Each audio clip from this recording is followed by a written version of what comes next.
नमस्कार मंडळी.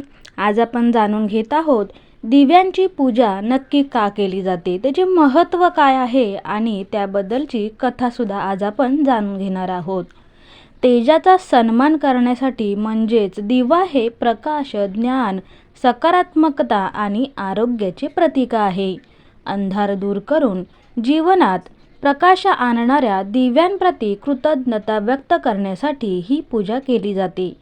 श्रावणारंभ व मांगल्य यासाठी आषाढ संपून पवित्र श्रावण महिना सुरू होतो. श्रावणात घरोघरी अनेक पूजा अर्चा होतात. या धार्मिक कार्याची सुरुवात दिव्यांच्या पूजनाने केली जाते.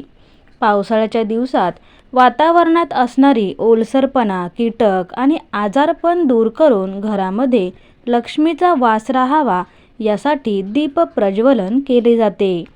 दिव्याच्या पूजेने घरातील दुःख, दारिद्र्य आणि इडापिडा टळते अशी धार्मिक श्रद्धा देखील आहे. अंधार आणि नकारात्मकता दूर करणे या सणाचा मुख्य उद्देश आहे. दिव्यांच्या प्रकाशाने घरातील नकारात्मक ऊर्जा नष्ट होते असा समज आहे. तसेच वर्षभर प्रकाश देणाऱ्या दिव्यांप्रती कृतज्ञता व्यक्त करण्यासाठी हा सण पाळला जातो. तर मंडळी, याबद्दलची कथा आपण आता जाणून घेऊयात. तामिळ प्रांतात पशुपती शेट्टी नावाच्या गृहस्थाला विनीत आणि गौरी नावाची 2 मुले होती. त्या दोघांनी स्वतःच्या विवाहापूर्वीच भविष्यात होणाऱ्या आपापल्या मुलांचे विवाह परस्परांच्या मुलाशी लावून द्यायचे असे ठरवले. पुढे विवाहानंतर यथाकाल गौरीला 3 मुली झाल्या. त्यापैकी धाकट्या मुलीचे नाव सगुणा होते. विनीतला 3 मुलगे झाले. पुढील काळात गौरी श्रीमंती उपभोगत होती. परंतु विनीतला दुर्दैवामुळे अचानक दारिद्र्य आले. त्यामुळे लहानपणी भावाला दिले वचन न पाळता गौरीने आपल्या 2 मुलींचे विवाह दुसऱ्या श्रीमंताच्या मुलाशी करून दिले. धाकट्या सगुणाला आईचे वागणे आवडले नाही. तिने आईचा विरोध मोडून विनीतच्या धाकट्या मुलाशी लग्न केले. गरिबातही ती आनंदाने संसार करू लागली. आई-वडिलांनी रागाने तिच्याशी संबंध तोडून टाकले. पुढे एकदा त्या राज्याचा राजा एके ठिकाणी स्नानासाठी गेला असता स्नानाच्या वेळी त्याने आपली बहुमूल्य अंगठी काढून जवळच्या कट्ट्यावर ठेवली होती. ती अंगठी खाण्याची वस्तू समजून एका घारीने पळवली. मात्र ती खाण्याच्या लायकीची नाही हे कळताच तिने ती अंगठी नेमकी सगुणाच्या घराच्या छपरावर टाकली. ती सगुणेला मिळाली. सगुणाने चौकशी करता तिला ती अंगठी राजाची असल्याचे कळले.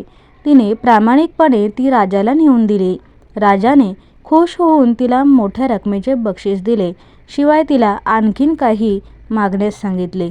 तेव्हा तिने येत्या शुक्रवारी अमावस्येला फक्त माझ्या घरी दिवे लावलेले असतील, बाकी पूर्ण राज्यात कोणीच दिवे लावू नयेत अशी इच्छा प्रदर्शित केली.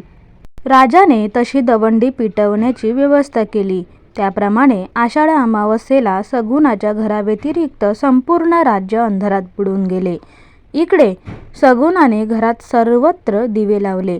नंतर तिने आपल्या दोन्ही दिरांना घराच्या पुढच्या आणि पाठच्या दारात उभे केले. तिने घराच्या पुढच्या दारात उभ्या असलेल्या दिराला सांगून ठेवले की जी सवाष्णबाई घराघरात प्रवेश करून बघेल तिच्याकडून मी पुन्हा कधीही या घरी येणार नाही असे वचन घ्या, मगच तिला बाहेर जाऊ द्या. तिन्ही सांजेच्या वेळी माता लक्ष्मीदेवी त्या राज्यात आली. तिला सर्वत्र अंधार दिसला. मात्र सगुणाचे घर दिव्यांच्या प्रकाशाने उजळले होते. तिथे जाऊन लक्ष्मी माता सगुणाच्या घरात प्रवेश करू लागली.